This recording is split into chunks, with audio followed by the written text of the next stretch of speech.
All right, you and I are about to watch a broke, antisocial cook try to survive the end of the world. With only 32 days until the apocalypse, this bubbly girl named Shi Mi-kyung keeps pestering him. She is dying to know if he has one of those legendary status windows everyone is talking about. But our guy just laughs it off, telling her she is being completely delusional. Of course, that is a massive lie. He actually has a personal dimensional gate right in his room, linking directly to a game where he happens to be a top-tier player. While the internet debates whether an incoming asteroid will actually strike, he knows the truth. It is going to hit, regardless of how much the government tries to downplay the threat. He wastes no time preparing, grabs some food, packs a bag, and dives right into the portal. The interior is exactly as he imagined, and with no cell service, he marks down day one. The portal is 100% real, so it is time to stock up. That asteroid is bringing devastating diseases, including a virus that literally eats away at all metal on Earth. Infected people will turn into brainless zombies, throwing humanity back to the Stone Age within days. After 6 months, the plague will stop, and survivors will have to rebuild and repopulate. Our main character has a massive advantage with his portal, since the deadly disease likely cannot cross over into his safe zone. He spends his life savings on survival gear, weapons, solar panels, and tons of food. Now that his shop is permanently closed, our bubbly girl is acting all disappointed. She is convinced he has a status window and use it to get rich. Honestly, how she knows this is a mystery, and it is probably best to keep his distance from her, despite her cute parting smile. Sure, she is gorgeous, and he knows he could probably pull her if he tried. But survival comes first, and staying alive in the coming apocalypse is way more important than chasing girls right now. Back inside the portal, he immediately starts practicing his archery. In this harsh world, leveling up does not automatically boost your stats. You have to earn every single point through training and hunting. It is pure, old-fashioned hard work. He draws his bow, releases the string, and hits the target dead on, just like in the game. He feels like a master archer, but his soft hands can only handle 5 shots a day.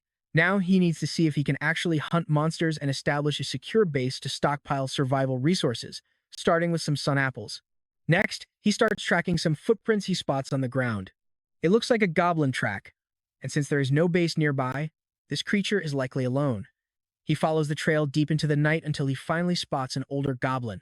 Now watch closely, because this level 1 elder goblin is the perfect first target for our protagonist. He aims his bow, lets the arrow fly, and hits the creature right in the arm. But the old goblin retaliates, throwing a rock right at his hand. He quickly draws his blade, and the quiet forest instantly turns into a brutal, fast-paced knife fight. Unfortunately, our guy takes a painful slash to his leg first. But he refuses to back down, tackling the little green monster to the ground and swinging wild to finish the job. The goblin mutters some gibberish, but it is too late. He gets his first kill, though his posture is a bit awkward. Luckily, the monster drops herbs that can be made into a healing cream. But suddenly, he notices a red trout, meaning he is in owl-bear territory. And guess who just showed up? He thinks he is completely doomed before the apocalypse even begins. But he actually knows this monster's attack patterns from the game, and just needs to dodge his protective strikes. He gets into stance and goads the beast to attack. As the massive claw swipes down, he dodges, leaps onto its arm, and begins scaling the creature. He uses his flashlight as a makeshift flashbang against the nocturnal beast's sensitive eyes. Boom, he safely teleports back to his bedroom by morning. He is absolutely exhausted, but he successfully brought valuable sun apples back through the portal. Soon after, while he is grabbing a quick bowl of noodles, the persistent Mi-kyung finds him again.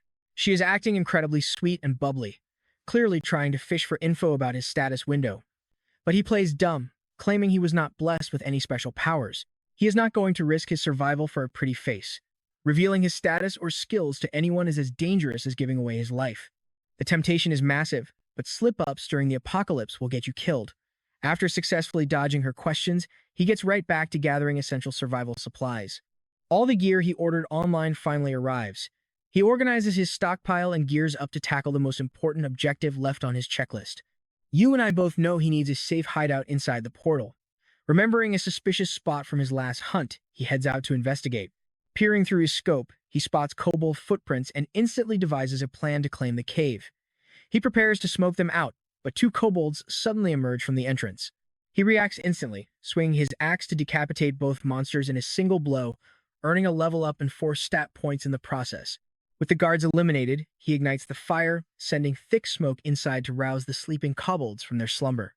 He plans to ambush them as they run out, coughing and confused. The first monster falls instantly, and when the remaining three rush him, he cuts them down with ease. With the cave cleared, our main character opens up his status window to check his progression. He is level 1 with 14 unassigned points, 8 health, 10 strength, 7 agility, 8 dexterity, and 5 perception.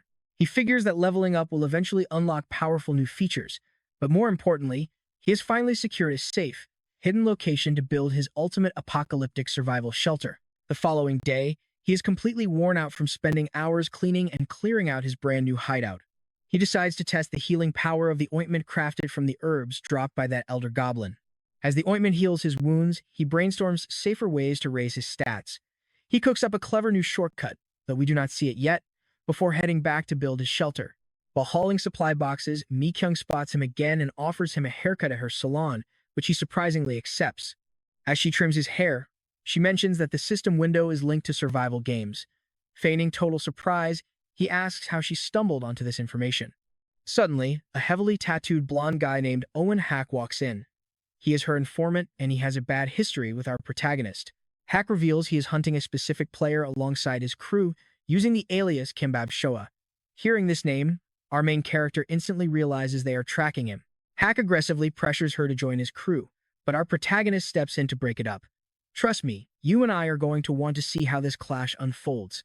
All right, you and I are about to watch our main character absolutely humiliate a bully, letting loose a terrifying aura while politely telling him to get lost unless he wants a repeat of last time. The blonde guy literally shakes with fear and runs off. Mi-kyung sighs in relief, while our smooth main character immediately snags her number, claiming it is just in case. After dealing with that clown, our hero heads home, gets a fresh haircut, and decides to check what the internet is saying about him. Just as he expected, keyboard warriors are trash-talking him, claiming he deleted his videos and ran away out of fear. But he actually deleted everything long ago out of pure frustration, way before the game started turning real. Instead, they think he is hoarding secrets. After witnessing just 1% of Twitter's toxic drama, he gets totally disgusted with humanity and decides to head back to his cave for some quiet mining. Using elite Minecraft survival skills, he renovates his entire bunker. But when he steps out to let the cement dry, he runs into a weird, glowing skeleton that immediately triggers a massive explosion. Our hero wakes up with a gasp, realizing he barely survived that blast. He opens his status window and finds he leveled up and gained points, meaning the system counted that skeleton as dead. He quickly opens a portal, heading home to bandage his wounds and finally get some rest. Later on, realizing he needs to boost his perception, he decides to hunt for rare loot. He remembers a pre-apocalypse rumor about an orc corpse found on a mountain, which could easily net him some incredible gear if he gets lucky. He knows he needs to move fast, but before he can set off, he runs into Mi-kyung again, who drops some incredibly shocking news. She has awakened. Surprising absolutely nobody, Kang plays completely dumb, pretending he is jealous. He sincerely thanks her for being honest and sharing all her valuable information, then bids her a polite farewell. Back home, he buys a drone to scout the woods, rents a ride, and crashes. The next day, he starts prepping his gear to go hunt that massive beast. Now pay attention here, because things get rough as he loads his gear and drives to the mountain, searching through heavy rain and thick fog that ruins his visibility. Just as he is about to call it quits, a monstrous roar echoes behind him. He spins around to face a red orc, a beast carrying a guaranteed skill drop. Ready for battle, he throws a burning flare to distract the beast. As the orc charges the light, Kang opens a portal right in front of it, slides underneath, slips through the gateway, and drops a flashbang. Before the confused monster can even process what is happening, our main character pulls out a literal orange peeler and unleashes a barrage of rapid, stinging jabs. The beast swings wildly, but he ducks right under the blow, seizing the perfect chance to drive another quick jab directly into its massive ankle. The orc collapses to its knees, but our hero keeps the pressure on, shoving a live bomb straight down its throat. Boom. But before he can even celebrate the blast, a heavy counterpunch slams his chest, sending him rolling across the dirt. The burning monster staggers forward, and our main character braces for the worst, thinking this is the end. Fortunately, the orc suddenly collapses, granting him a level up, 10 points, and a powerful new survival instinct skill. Searching the smoking remains for loot, his wrist suddenly glows, revealing a special watch that boosts his perception stat by 2. With the loot secured, he wonders what to do with the carcass. In the original game lore, the government covered up this entire incident, but he questions if leaving it here is actually a good idea. Leaving it out might trigger a skeleton spawn that explodes on some innocent person. He decides to drag the body into his portal to bury it, and as he digs, his new skill suddenly triggers. Survival instinct kicks in during extreme exhaustion, massively boosting his combat sense, health recovery, stamina, and perception. But the catch is he gets paralyzed once the effect wears off. Using the temporary boost, he finishes burying the orc and heads home. The next day, his newly purchased weapons arrive, and he gets a surprise visit from Mikyung, who invites him out for lunch. Here is the part we need to watch closely, because she actually wants to trade some crucial information. He previously mentioned he was researching survival strategies, so after eating, he shows her the online game community to explain the basics without giving away the fact that he is already awakened. Once she notes down the key details, Mikyung reveals she rejected the other group to team up with him instead. This makes him hesitate. His main goal is hitting level 10 before the tutorial starts to finally unlock the system shop. But in this harsh reality, monster levels scale directly with the player. If she tags along, she will get completely wiped out before she even knows what hit her. He tries to decline by warning her about the zombie threat, but she smiles and drops a bombshell, revealing her awakened power is teleportation. She hopes they can at least stay allies even if they do not team up. Later on, we see him back at the bunker, hard at work installing a secure barbed wire fence across the entrance. Realizing simple hanging curtains will not keep the freezing winter cold out, he heads to a local woodshop to order a proper wooden door. On his way back, while planning out future looting spots for the apocalypse, he suddenly bumps into an old buddy. His friend, Oh Hyung-jun, runs a local gym. As they catch up, Hyung-jun admits he is deeply stressed because he genuinely believes the world is ending. Apparently, a gym member mentioned seeing a status window. Hyung-jun thought it was a joke until the guy literally started levitating right in front of his face to prove it. Our hero lies and says he has not awakened yet, and his buddy says the same. He adds that the levitating gym member plans to visit a TV station to gain fame with his supernatural powers. Hearing this, he realizes the awakened will soon be exposed to the public. To make matters worse, his friend mentions a massive shootout recently happened in Uedo. Even crazier, all reports are being actively scrubbed online, and the military has sealed off the entire zone. Shocked by this news, our main character makes a quick excuse about an urgent task and immediately runs off, promising to visit again soon. Once home, he pieces the clues together. The media blackout happening just one day after the orc incident is way too suspicious to be a coincidence. Everything is matching the game's story too perfectly, despite his efforts to alter the timeline. He realizes there must be someone pulling strings inside the government who possesses highly detailed knowledge about the system. When looking at the prime suspects, he can only suspect the game's creator, or perhaps one of the 3 veteran players he used to survive with. Knowing there is no way to verify who is backing the government, he files the thought away. 2 days pass, and his forest hideout is looking like a fully organized, fortress-level bunker. With his base secure, he deploys his drone to map the surrounding forest. Near the spot where he escaped that terrifying owl bear, he spots something chilling.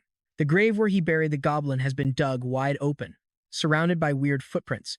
This means his secure hideout might actually be compromised. Landing the drone, he prepares his gear to scout the territory in person and gathers some crucial intelligence. But just as he prepares to step out, his phone buzzes with an alert from a motion sensor mounted on his perimeter fence. Stalking the tracks, he finds a pack fighting over food. Taking advantage of the chaos, he strikes the leader's head directly. Trust me, you and I are about to watch one hell of a fight play out next. Alright, you and I are about to watch this kid turn into an absolute beast. These goblins barely even blink before he drives a weapon straight into another forehead, grabs his axe, and slices down 2 more. 2 sneaky ones fire poison darts next, but his armor totally blocks the hit. Realizing their sneak attack failed, they try to corner Kang, but he drops a flashbang right at his feet. With those 4 blinded and dazed, our main character slashes them all down, bagging 16 points to hit level 4. Then, his survival instincts kick in to dig a quick pit and bury the evidence. Checking the fresh loot, he grabs some handy healing items. But the real prize belongs to the goblin leader, a weird little frog that secretes that nasty paralyzing poison they love to use. Now with a constant poison supply, he can coat his weapons and even build up his own chemical resistance. He names his new toxic buddy Jajo, and the system instantly registers the frog as his official pet. Scouting around, the main character discovers a hidden water source near his bunker that the drone missed. Right next to the stream, he finds the exact wild herbs needed to craft some high-grade healing ointment. The following morning, we find him feeding little Jajo. He decides to keep the frog indoors where the temperature is much safer for it. After bottling up some venom, he realizes he made way too much healing paste and decides to share the extra stash with Hyung-jun. While catching up at the gym, Kang notices the place is completely dead and asks why. Hyung-jun explains that the TV station reporter spilled some inside info to the gym members before taking off. Now everyone has decided to turn this fitness center into a survival shelter and is busy preparing. Our main character warns him since the survival guides clearly stated that groups of more than 6 people attract deadly monsters. Hyung-jun admits he knows the risk, but he cannot just abandon his gym family. Kang says he is still figuring out his next move. Hyung-jun, thinking Kang is still just an ordinary guy, offers him a spot in their group. Little does he know. Suddenly, a sharp scream echoes through the air. Kang rushes to the window to investigate and spots Mihain collapse cold on the pavement outside. They run to her, and she slowly wakes up, completely dazed while both guys look on in total panic. He asks if she remembers anything, but she only recalls a sudden, blindside attack out of nowhere. Furious, Hyung-jun immediately storms off to search the surrounding area and hunt down whoever did this. Now pay attention here, something is seriously off. Kang asks Mihain if she saw her attacker's face, but she says her vision went pitch black, like someone literally covered her eyes. He warns her to teleport away instantly if it happens again and promises to bring her some tactical defense gear. See, dangerous trolls have infiltrated everywhere, but it was way worse in the survival game because the developers completely ignored player reports. That lazy moderation, paired with the fact that the game was already ridiculously difficult, basically killed any hope of popularity and sealed its doom within a single year. Honestly, the only reason 4 active players survived till the end was because they teamed up and hunted down every single troll themselves. And the reason we are talking about this now is because those toxic trolls are operating in the real world. To prepare for this threat, we get a 13-day time skip of pure training. For his final prep, he needs to lock in a main weapon but cannot decide. A heavy blunt weapon is the smartest choice, since the easiest way to kill monsters is to smash the spore right on their skulls. He plans to buy a solid mace the second he unlocks the system shop. Still, he worries if a blunt weapon will actually cut it against humans, especially those with physical superpowers. While weighing his options, a loud yelp echoes outside, meaning something was injured right near his bunker. He goes out to investigate and discovers a massive, bloodied wolf collapsed on the ground. He wonders if it is a lost, stray, or the loser of some brutal territory battle. But as he kneels down to inspect the gashes, a tiny pup headbutts him from behind, sending him face first. Looking at the fierce little guy, he realizes this fallen beast was his mother. He takes a moment to think while starting to dig a deep grave. Leaving a monster carcass out in the open like this means it will either turn into a skeleton or attract deadly predators right to his doorstep. Remembering the dog he had as a kid and the painful grief of losing his own parents, Kang decides to adopt the lonely pup. He promises the pup that they can visit this spot whenever it wants and that he will raise it well. In exchange, though, he asks the little guy to become his reliable partner. Offering a juicy slice of meat, he asks if the pup wants to tag along, which the hungry baby eagerly accepts. He names him Dingo, and the system officially registers the beast as his companion. Soon, we see him training Dingo, who turns out to be incredibly smart, executing every single command like a pro. Kang is thrilled with his luck, but his celebration is cut short when his phone starts buzzing. You might be wondering who is calling. It is Hyung-jun, frantically telling him to search for levitation on the web. Looking up the viral news, he finds articles about a floating guy claiming to be the world's first real superhuman. This self-proclaimed hero is warning everyone about an upcoming apocalypse crawling with zombies and beasts. While regular internet users laugh it off as a fake stunt, the secret community of Awaken is absolutely furious, cursing this idiot for exposing their existence to the public. Reading this mess, Kang knows his prep time is rapidly ticking away. He immediately calls Dingo, gearing up to explore the wilderness and secure more resources before chaos hits. His main goal for this expedition is prepping for the upcoming Hobgoblin event.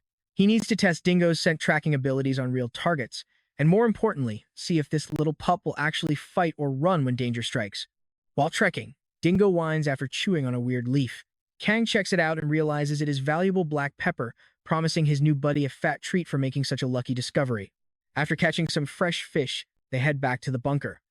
The next morning, we see Kang's old restaurant completely ransacked. When the world ends, looting local shops is just survival, so it was bound to happen. As Kang surveys the damage, Hyung-jun wanders in, joking that everyone had the exact same idea since he also cleared out his gym yesterday. Kang asks what his buddy is doing poking around here, and Hyung-jun responds by flicking him right on the forehead. He complains that Kang went completely radio silent, so he came to verify his friend is actually alive. Dingo growls protectively at the sudden threat, prompting a surprised Hyung-jun to ask when the kid got such an adorable husky. Kang explains it is his new partner and presses him on why he really came. Hyun-jun admits he was seriously worried about him, especially since he just discovered who attacked poor Mi-hyun. He reveals the culprit is Kim Chul-jun and his gang, which includes that shady guy, Owen Hack. Apparently, this group has set up a hideout at the base of the nearby mountain. Kang asks how he got this intel. Hyung-jun reveals he asked Han Jin-song, yes, that same guy who was seen floating on the live broadcast. Jin-song admitted he met with Kim Chul's gang, but they were such a bunch of toxic creeps that he instantly rejected their offer to join up. Connecting those suspicious dots with the female gym members suddenly leaving because some awakened group invited them. Hyung-jun is positive they staged the assault. He also drops a heavy update, mentioning his own gym survivor group has dwindled down to just 4 people. Kang is shocked because they had around 20 members just days ago. Hyung-jun explains that since their group only has 2 awakened players, it is natural for people to search for stronger allies. He does not blame them, as everyone wants to survive, just like he wants to protect his daughter. Suddenly, their deep conversation is cut off by a desperate distress signal on Kang's phone. Kang checks the location with a grim look, asking Hyung-jun to watch Dingo. Meanwhile, In-hack confronts Mi-hyun and trust me, you and I are about to see a massive fight go down. Stick with me, we are jumping right into a brutal chase as she screams, refusing to join them, but they just keep coming, threatening to do things the hard way. Kim Chul-jun warns her to climb down while he is still playing nice, laughing that no one will hear her screams. But they have no idea our main character is already lurking in the shadows. He aims, fires a rock straight at Kim Chul's shoulder, and knocks his baton right out of his hand. Before the thugs can even process what just happened, the main character blitzes them, delivering a devastating punch right to In-hack's jaw. Locking onto the last thug, he dodges a desperate swing and slams his face directly into the wall. But as Kang turns to check on Mi-hyun, she screams a warning. A sudden ambush from behind grazes past him, cracking the main character's helmet. To make matters worse, the fallen thugs scramble up, and In-hyuk begins channeling dangerous electrical energy.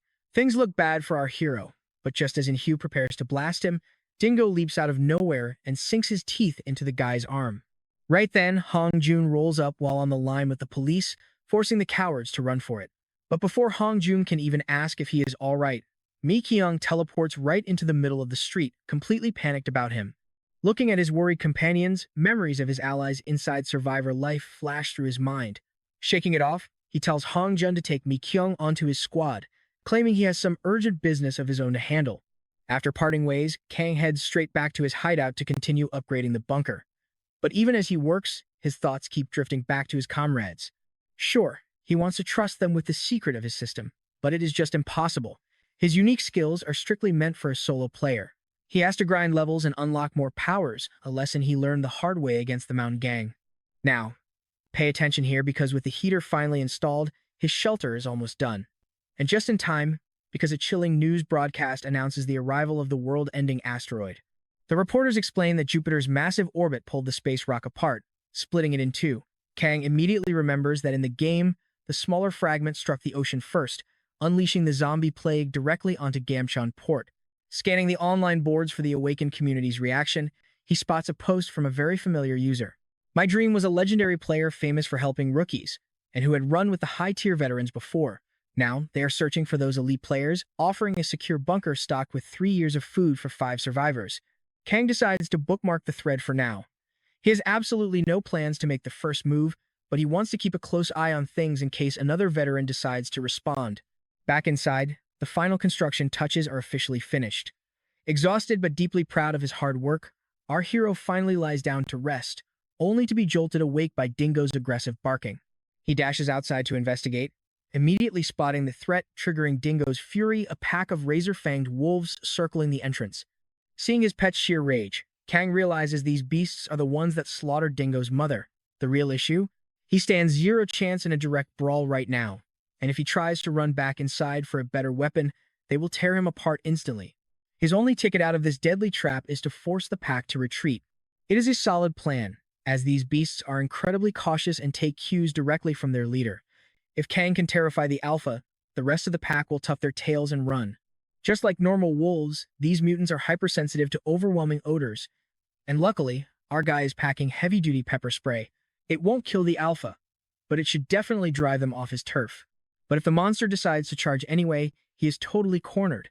Thinking fast, Kang hurls his blade directly at the alpha, triggering its primal fury as it leaps straight at him with jaws wide open. Right before those fangs sink in, the beast slams headfirst into a portal Kang conjures. Snapping it shut, he immediately blasts the disoriented predator with pepper spray, completely stunning the massive creature.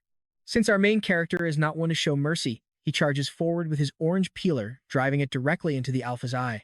Screaming in agony, the leader bolts, with the pack hot on its heels. Dingo nuzzles his savior as Kang collapses in relief.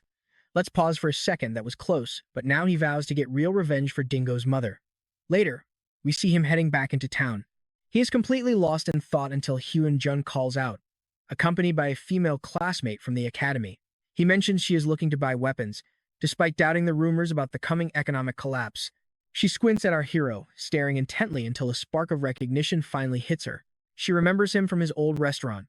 Realizing she has not introduced herself yet, she smiles and says her name is Cho Soo-young, and she is actually a doctor. Discovering her medical background prompts Kang to break down the critical survival basics of the upcoming apocalypse. Laying out all the cold, hard facts, he is relieved when she actually chooses to believe him. Sensing the sheer confidence in his voice, she asks point-blank if he isn't awakened. He quickly denies it, but is secretly shocked by her sharp instincts. She then asks to join his group, and we fast forward to the next day. Back in the bunker, Kang crafts a homemade spear. Calling Dingo over, he tells his loyal companion that today is the day they hunt down those sharp-fanged wolves for some sweet payback. When they track the pack down, he realizes only 4 beasts remain. Peering through his scope, the mystery is solved and Owlbear had found them first and thinned their ranks. Left leaderless and crippled, taking them down is going to be child's play. As one wolf spots him and lunges forward, it gets instantly snagged and pinned to the ground by a heavy net trap. Standing over the terrified, trapped beast, Kang calmly promises its end will be fast and painless. The remaining 3 wolves spot him, and as he turns to run, they charge after him in a blind rage. The first jumper from above gets blinded by pepper spray. Another charging from the flank is met with a swift spear thrust, and the final wolf trying to flank gets brutally headbutted by Dingo. With their vengeance complete, Kang hits level 5, bagging 9 attribute points. Even better, his system unlocks an awesome new trait for his dimensional portals. His portals are now completely invisible to enemies, letting him spy on whatever is happening on the other side. Thrilled by this massive upgrade, he wonders how overpowered he will get. 2 days later, he deploys his drone to scout the surrounding area. The sole major threat nearby is a goblin settlement about 3 kilometers out. Judging by the sheer scale, they likely have heavy-hitting hobgoblins, making a full raid way too risky for now. Having secured the perimeter, he maps out the terrain around his base and digs a deep trench to boost the defense of his barbed wire fences. He stocks up on even more gear, keeps a watchful eye on the bandit camp, and rents both a motorcycle and a mini excavator. Meanwhile, Joe Udok is busy brewing paralyzing toxins to build resistance and coat their weapons. Back in the present, a shocking forum post reveals that the top player, Survivor 1, has teamed up with My Dream. This completely shatters his theory about who is pulling the strings behind the government. Survivor 1 is a notorious item collector, so trading high-tier info for state supplies is exactly their style. Our protagonist suspects it might just be a clever bluff, though he cannot figure out why My Dream would fake an alliance like that. Overthinking won't help, and if this power couple is real, he needs to pivot his strategy. Slipping into a disguise, he heads to a local cyber cafe to set up a burner account and reach out. They arrange a secret meetup inside a virtual reality chat room. Staring at Kang's absolutely ridiculous avatar, My Dream demands to know if he is actually one of the elite server veterans. Playing it cool, he replies maybe yes, maybe no. My Dream throws out trivia to test him, asking a werewolf's max jump height, 3 meters, and an owlbear's weakness. Trust me, you and I will see how he answers this next time. Alright, you and I are about to witness a crazy survival story. First answer, bright lights. Next, how do zombies evolve? Simple, they cannot infect. They just devour nutrients until they mutate into ghouls, though some become super zombies first. Finally, this player named My Dream asks how many massive events happen before the world ends. Our main character, Kang, keeps quiet, but his knowledge completely proves he is one of the 4 legendary veterans. He demands to speak with Survivor 1. But My Dream claims he is unavailable right now. When the guy starts rambling gibberish and abruptly logs off, Kang realizes it is a total trap. My Dream was just stalling for time, trying to trace our main character's internet protocol address from the very beginning. Instantly, thugs in suits storm the internet cafe and block the doors. The poor receptionist is completely dazed, but the boss grabs her arm and uses mind control, forcing her to stay completely quiet. Seeing the danger, Kang slips into the restroom and summons his portal to escape. After searching everywhere and finding absolutely nothing, the boss assumes the target has teleportation abilities and orders his men to comb the entire district. Having watched the entire ambush unfold, Kang makes his move. He gears up, ready to handle this threat personally. While my dream tries to guess which veteran he is dealing with, Kang blindsides him from behind, slicing him deep with a spear coated in deadly paralyzing poison. With the guy frozen solid, Kang points out that since the world has not ended yet, the player-killing system is not active. Basically, he can end him right now without any penalties. Accepting his defeat, my dream stops struggling, allowing the main character to strip him of all his gear. Kang warns him that this is just the tax for trying to manipulate him. If there is a next time, he dies. Then he knocks him out cold. Once the thugs retreat, our hero heads straight back to his bunker to inspect his stolen loot. The target's identification reveals his name as Kwon Chung-jun, a rich guy owning a golf club and 3 bunkers. Looking through his phone, Kang finds a theory that total game time determines the strength of your awakened powers. Without any way to test that theory yet, Kang decides to test out his new gear, but is suddenly interrupted by a barrage of urgent system alerts. Checking the forums, he realizes the second pre-apocalypse event is officially live. Pay attention here, because he and his beast companion Dingo are hunting goblins now. They stumble upon several downed cops. Luckily, they are still breathing, though completely paralyzed and stripped of all their weapons. He quickly calls emergency services, giving them strict instructions on how to handle the dead monsters before heading back to his search. Since the cops' guns were stolen, a rare gold goblin must be nearby, and he cannot let anyone else steal that massive loot. Deep in the woods, 2 random survivors are struggling against a pack of goblins.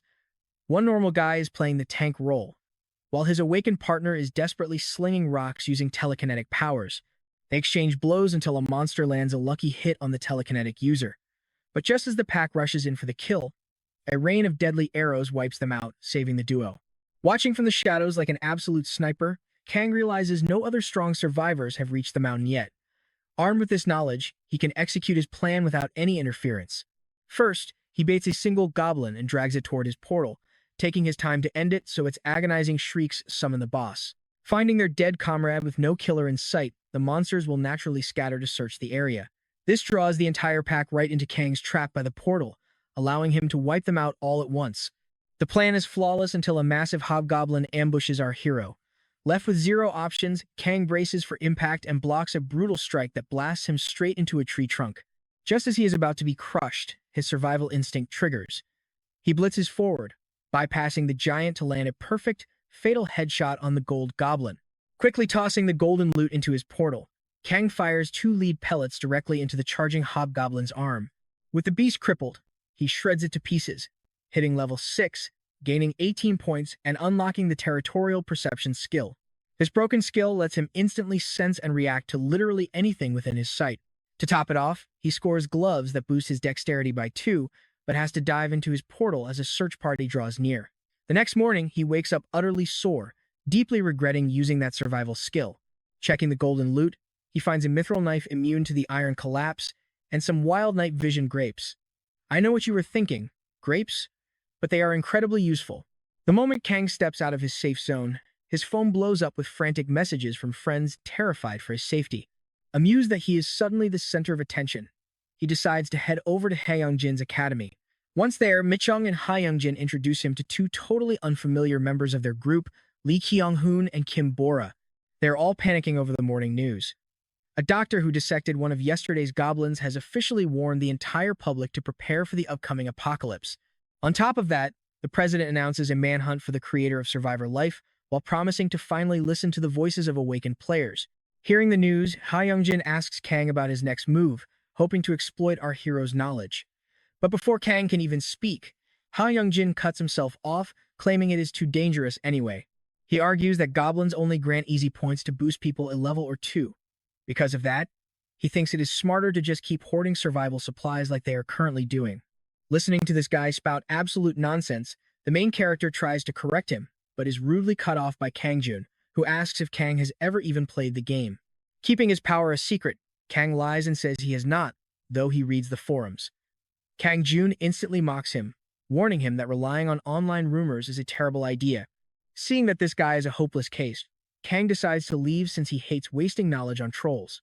His friends beg him to stay, but he makes an excuse, and walks out. A bit later, he meets up with Cho Soo-young, who hands him a stash of essential medicine and antibiotics while sharing her home address with him. After parting ways, Kang goes on another massive shopping spree.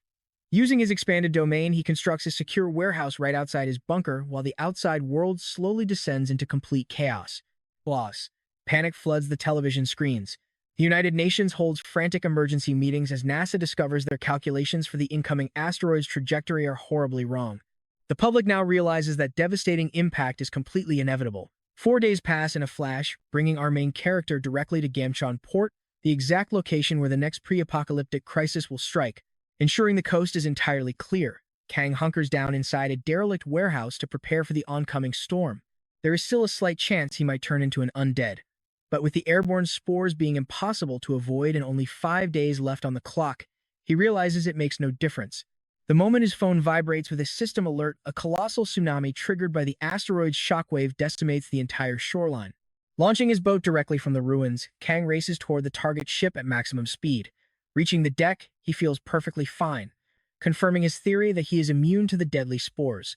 As our hero charges the horde, remember that these zombies are different. They do not infect you, but they endlessly devour everything to grow stronger. Trust me, you and I are going to want to see how he survives this. Alright, you and I are about to watch our main character easily drop these 2 zombies. He is not letting his guard down, though not after that brutal mistake with the orc. So he moves in slow and steady, taking down every single undead in his way. But then, a gunshot rings out. He rushes over to save a potential survivor, but he is already too late. Grabbing his loot, he heads out, passing a stranger rushing toward the ship. By the next day, after seeing the wild news, Kang decides it is time to call the government with the exact date of doom. Once he spills the details, the military acts instantly. Soldiers lock down the streets, and a strict citywide curfew goes into effect right away. Our main character thinks this quick response is perfect. Honestly, if he knew they would move this fast, he would have told them sooner. But hey, no point crying over spilled milk now. The end of the world is coming, and his mind is made up. He is no hero, just an ordinary guy trying to survive. And inside his portal, Kang's secret base is looking seriously upgraded. With the city locked down, he spends all his time in the alternate world, sorting gear, digging a moat, and patrolling with Dingo. But just one day before the collapse, trouble hits. A pack of beetles sneaks through the doggy door, stealing 2 sweet potato jellies and leaving a dry grape as payment. He wants to hunt them down immediately, but he cannot leave just yet. So, he seals the doggy door, much to Dingo's absolute heartbreak. Stepping out of the portal, he heads off to meet Hyung-jin's group, who managed to gather despite the military lockdown. Right then, we finally meet the last member of the squad, Yu Hyun. He is actually an awakened, but he barely played the game, so he does not have any useful info. Plus, he is an electrical engineer. With everyone introduced, they start swapping info. Our main character already knows most of this, but it is crucial that the others catch up. Now pay attention, because his real play here is to reveal the exact date of the apocalypse without exposing himself as a veteran gamer. Kang passes out a complete guide to the upcoming tutorial, claiming he got it all from online videos. He apologizes for keeping it secret, begging them to follow his guide exactly if they want to live. The next morning, we see our guy grinding his paralysis resistance, packing his gear, eating a meal with Dingo, and waiting for that fateful emergency broadcast. Right on cue, the final countdown before the apocalypse turns the world into absolute hell. People are rioting, losing their minds, and tearing each other apart without hesitation. While Kim Shell shouts threats at our guy watching from his rooftop, military planes roar overhead, dropping survival leaflets across the city. Racing against the clock before the massive steel collapse disaster, he hops on his motorcycle to loot some prime spots nearby. Weaving through zombies, cluttering up the streets, his first stop is a local pharmacy. A quick sledgehammer to the door, portal open, and Dingo just watches supplies fly inside. Next, he hits a hardware store, but the place is locked up tight. Luckily, he brought a blowtorch, but the loud sparks draw a crowd of zombies. Normally, this is bad news, but his time on that Russian ship taught him a key lesson. Fresh zombies are actually incredibly weak. They only power up once they feed, and these monsters haven't tasted blood yet. So even a complete rookie can handle them easily, assuming they know the weak spot. Our guy drops a bunch of them in seconds, then gets right back to his scavenging. Okay, I know what you're thinking, police station next, right? Well, the armory is already empty. But luckily, he finds a dead body outside, loaded with prime gear. Next stop is an ATV shop, where he scores an off-road ride and some spare parts. He takes a quick breather in his portal to clear his exhaustion debuffs, then jumps right back to the grind. But just as he is planning his next move, In-hyuk and Mi-chung block his path. Dodging a sudden blast of electricity, our main character slips right back into his portal to safety. In-hyuk orders Mi-chung to hold off the surrounding zombies while he hunts Kang down alone. Kang knows the tutorial has not officially started, meaning the player kill penalty is not active. And even if it is, a first-time player kill only triggers a system warning. Taking this trash out right now will not cost him a thing. Meanwhile, In-hyuk creeps into the shop looking for him, only to get totally ambushed as Kang portals in right behind him. Pinned down, In-hyuk confesses this whole hunt was actually Mi-chung's idea. Annoyed, Kang boots him in the spine, offering one final warning. He tells him to stop shaking down innocent people and get the hell out of his sight. In-hyuk laughs it off, claiming they are both just selfish looters out for themselves, before suddenly aiming a hidden crossbow. Our guy easily dodges the bolt and calmly agrees he is totally right. With a swift strike, he finishes In-hyuk off, instantly scoring 50 system points for the kill. While processing his very first human kill, Mi-chung stumbles onto the scene and spots his partner's dead body. Paralyzed by pure shock, he fails to notice the zombies swarming around him. Our main character simply watches. Sure, killing is heavy, but these guys were absolute scumbags who preyed on the weak. When you think about it, trash like this has zero place in a survival world anyway. The player killing system was launched 3 months into the game to stop griefers. A decent idea on paper, but the actual rules were a total mess. Kill 1 only gets you a warning, and kill 3 brands you a murderer. But on kill 2, if it was an accident, the system evaluates your involvement and might let you slide. Becoming a player killer actually rewards massive stat boosts and points, even letting you steal your victim's active abilities.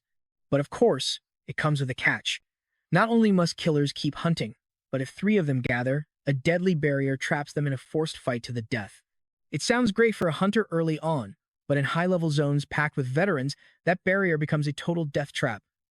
Luckily, that system is not active in the real world yet. Still, he has no plans to become a mindless murderer. His rule is simple eye for an eye. Now, at the start of the collapse, zombies swarm toward any massive source of food they can find. For regular survivors, these hot zones are places to avoid at all costs.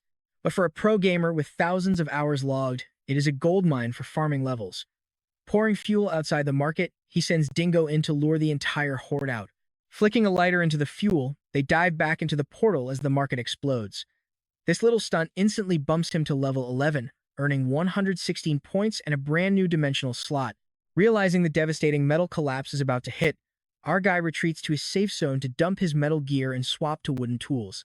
He is not entirely sure if the pocket dimension can truly block this disaster, so he moves the entrance far away from his main base and waits. Suddenly, everything outside begins to disintegrate. But trust me, you and I can see his stockpiled iron is completely safe inside. As long as he stays put, he is golden. Back at his camp, those little beetles return, offering wild roots to trade for more sweet potato jelly. He wants to be angry, but they are just too adorable to stay mad at. Hey guys, let's jump right back into the story as our main character strikes a deal with some giant beetles. He doesn't need extra food, so he swaps his sweet jams for some valuable ores instead. Once the system contract is signed, he hands over the sweet treats. The thrilled beetles head off immediately to collect his new loot. Sorting through his latest loot, he finds solid gear in In-hyuk's pack, like a ceramic blade.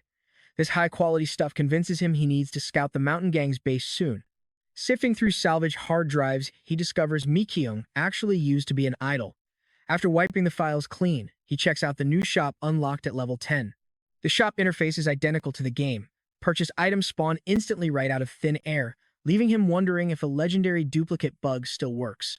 His new dimensional slot acts as a pocket dimension holding 5 items.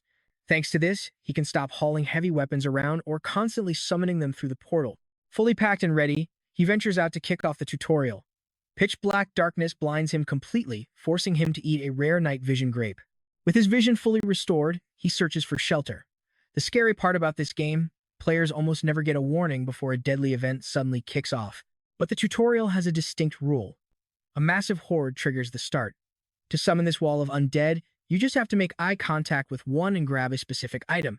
And spawning that specific tutorial item, you just have to stare at empty space. Grab the item right before it fully spawns, and boom, it duplicates. It is a crazy glitch. Now, there are 2 ways to clear the tutorial. First, wipe out every single monster. Second, hunt down the boss. Now watch closely, because he is running hard to reach a safe building within 3 kilometers. The boss won't even spawn until he reaches that checkpoint. This designated building is completely free of any monsters, and our hero has finally located his safe zone. Catching his breath, he heads to the roof to scout the upcoming boss. Surprisingly, he bumps into Mikyung on the stairs. She explains that everyone survived, but Kyung-hoon foolishly insisted they all stick together. Just as he warned, the massive crowd attracted hordes of undead, forcing them to scatter in panic. They ended up fleeing right here. Kang warns her that a mutated super zombie is coming, but defeating it will make the rest scatter. If they flee or hide, they fail the trial. As the monster spawns, their powers are sealed. He looks at her, asking if she truly meant it when she said she trusted him. She nods, so he tells her to distract the small fry while he takes the boss. Preparing his gear, he realizes his inventory slot still works. The boss's level must be lower than his, leaving his skills active. Seizing the advantage, he readies his bow and signals Mikyung to start pulling the mob away. He fires, but the arrow only grazes the beast's shoulder because his night vision just ran out. Stealing his resolve, he leaps down, pinning the monster to the floor for a brutal finish. He gains 10 points and restores his powers, but gets no skills due to the level gap. Searching the area, he uncovers 2 bracelets that boost perception by 2. Mikyung teleports back after successfully leading the horde away. He figures these stat-boosting bracelets were actually a secret completion reward, not just a standard boss drop. The system awards him 17 more points, and he hands a bracelet over to Mikyung. Eager to regroup with the others, they head inside the gymnasium and find Hyunjun waiting. They quickly trade greetings and start catching up on everything that went down. We find out that Hyunjun and Yoo-hyun got 0 completion rewards and never even found a checkpoint. No matter how much they searched, every single corner was crawling with undead. This makes our main character realize the trial scales to each player's level. Plus, survivors can now earn points simply by escaping or rescuing others, giving non-combat classes a fighting chance to level up. And guess what? Every single survivor of this brutal tutorial is now an awakened. They immediately begin comparing their newly unlocked abilities. Hyunjun got physical enhancement, boosting his power and speed. Yoo-hyun became a puppet maker, allowing him to perceive and move through dolls with his eyes closed. Mikyung has teleportation. But when his turn comes, he lies straight to their faces. I know what you're thinking, but he is terrified of their jealousy if they learn the truth. He only plans to share his real status with senior allies he trusts unconditionally, people who can actually keep pace with his insane growth. Even though his friends totally trust him, he chooses to hide his hand, lying to them by claiming his skill is just predicting enemy attacks. Yoo-hyun is completely blown away, asking if that basically makes him untouchable. But our main character plays it down, saying it only shows after images of an attack path. He quickly shifts focus, asking about their next move. Hyunjun says he still needs to consult the rest, but his main plan is focusing on survival and farming experience. Using the tips Kang shared, he knows unlocking the shop and auction house is top priority. Once that's done, he plans to obliterate the mountain gang. That is when Yoo-hyun casually asks Kang his current level. Since he soloed a boss, he must be tearing through normal monsters with absolute ease. But before he can pry further, Hyunjun locks him in a sudden headlock. He and Mikyung are clearly trying to cover for him. Once the guy passes out, our hero gets ready to split, but Hyunjun hands him some supplies and plastic binoculars. It is a small thank you for saving them so many times. Then, Hyunjun asks if he ever explained why he divorced his wife. Kang admits he kept quiet because the truth is incredibly embarrassing, but shares it anyway. He left because her cooking made him lose muscle. Back then, his fitness obsession caused all sorts of issues, but his real point is simple. Everyone has secrets, they are just not ready to share with the world. Yet he knows he can count on them whenever he is ready, just like with this funny confession. Our protagonist realizes they know he is hiding something, but they respect his boundaries. He grabs Hyunjun's arm, promising that their level gap won't last forever. As they gain experience, they will both get insanely strong, so until that day arrives, they must stay alive so they can stand side by side as equals. With that, he bids them farewell and departs. He wants to continue excavating his defense trench, but the brutal weather shuts that down. Looking at his massive to-do list, he decides to take it slow. Knowing the undead sleep at night, he heads out in the dark to scavenge fireworks. But leaving his place, he spots the mountain thugs creeping around his home. Hearing that survivors become awakened, the enemy boss wants him dead immediately. But trust me, you and I are going to love this. Our hero appears right behind them, smiling coldly. Alright, you and I are jumping right into a wild survival story as Kim Chul spots our main character, Kang, sneaking around. He asks why he is out so late, and Kang casually replies it's the best time to dodge zombies. Kang explains that as long as he steers clear of skeletons and guardians, navigating the dark streets is a breeze. Kim Chul laughs it off, claiming those high-tier monsters only spawn at level 7, while Kang is only level 5. But our hero fires right back, mocking him for blindly trusting Inhack's flawed data. The bully looks completely lost, but the protagonist tells him not to worry about it. Thanks to this chance encounter, he is putting the fireworks on hold to raid their base instead. Before they can even throw a punch, a terrifying noise echoes from behind. They turn around and face a massive guardian. The main character books it, and the gang takes the bait. Their speedster closes in, only to slam face first into an invisible portal. Within seconds, the guardian crushes the first thug, and a skeleton spawns to obliterate the second. A sudden blast knocks Kim Chul flat. He desperately tries to strike back at the guardian, but his efforts are useless. The entire gang is wiped out. Safe inside the portal, the protagonist unloads on the guardian. Its heavy defense tanks the lead pellets easily, but under his relentless barrage, the beast finally collapses. With the beast dead, he hits level 12, gains 20 points, and upgrades his territorial perception. Snatching Kim Chul's abandoned bag, he heads straight for the mountain gang's hideout. But wait, check this out, most of the loot there was just booze and smokes. Not super useful now, but they'll be worth a fortune at the future auction house. Over in Guangali, he snags the fireworks and quietly clears out a few sleeping zombies. This push skyrockets him to level 14 with 324 points stored. He prepares to visit Suyun next. But a massive storm completely blocks his path. As heavy typhoons batter the city for 2 days, he has no choice but to focus entirely on the other world. Our hero finishes digging the defensive trench around his fence as the snow begins to melt. Back on Earth, the weather is still absolute garbage, so he decides to make the most of his time by hunting an owlbear. Taking careful aim, he fires a direct shot right at the beast's head, but it barely flinches. He rapidly lands 2 more shots in the shoulder and leg, halting right in front of the raging monster. As the owlbear charges, he ignites a firework right in its face. The blinding flash completely stuns the beast, and our resident stun master prepares to claim another victim. Leaping onto the monster, he whips out a jackhammer to end the fight. The victory yields 25 points, the silent movement skill, level 15, and 5 extra dimensional slots. This new silent movement skill dampens every sound he makes. Knowing that owlbear claws make top-tier weapons, the main character pulls out a chainsaw to harvest the valuable materials. Later, we find him sharing some grilled fish with his loyal companion, Dingo. He notes how fast the little guy is growing, excited for the day they can hunt side by side. With a full stomach, the protagonist checks the newly unlocked level 15 auction house. To his utter surprise, someone has already listed an item. Reading the attached comment, he instantly recognizes the user. He shoots over a quick message, and boom, it's his old buddy, Koho Gong-ju. Our hero introduces himself as Kimbap Joa, and Koho Gong-ju ecstatically replies that he's been waiting ages for this reunion. He immediately asks if Kang is working with the government, assuming those airdrop flyers were his doing. Kang clarifies that while he did leak some survival tips to the military, they were mostly just friendly warnings. Clearly, someone else with game knowledge is pulling the government's strings. Our hero has zero interest in showing off. His friend agrees, noting that unless you have god-tier combat skills, exposing your power is basically signing a death warrant. And let's be honest, you and I knew these two were destined to team up, so he openly shares his own broken skill. His ability is absolute resurrection. As long as he has points, he can cheat death infinitely. Currently sitting at level 17, his unique trait also grants him passive resistance to physical and elemental damage. When asked about his own power, the protagonist keeps his mouth shut. He admits he has severe trust issues, keeping his abilities a total secret even from his real-world friends. He assures him it's not a lack of trust, but he genuinely believes they should discuss their special powers face-to-face instead. His buddy totally gets it and tells him to check the auction house again. To his shock, there is a magic ring that boosts health points and strength by 2, listed for a measly 10 points as a sign of trust. Moved by their shared history and deep bond, the main character decides to list the freshly harvested owlbear claws and some delicious grilled fish just for him.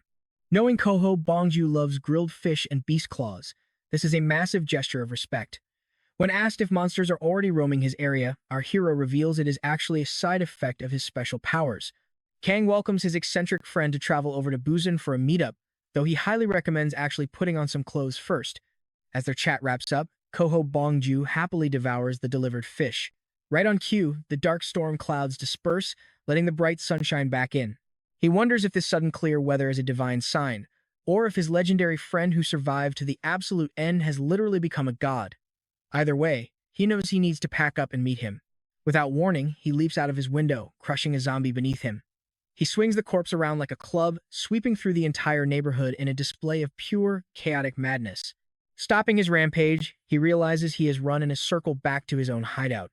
Turns out, this absolute beast has one massive weakness, a hilariously terrible sense of direction.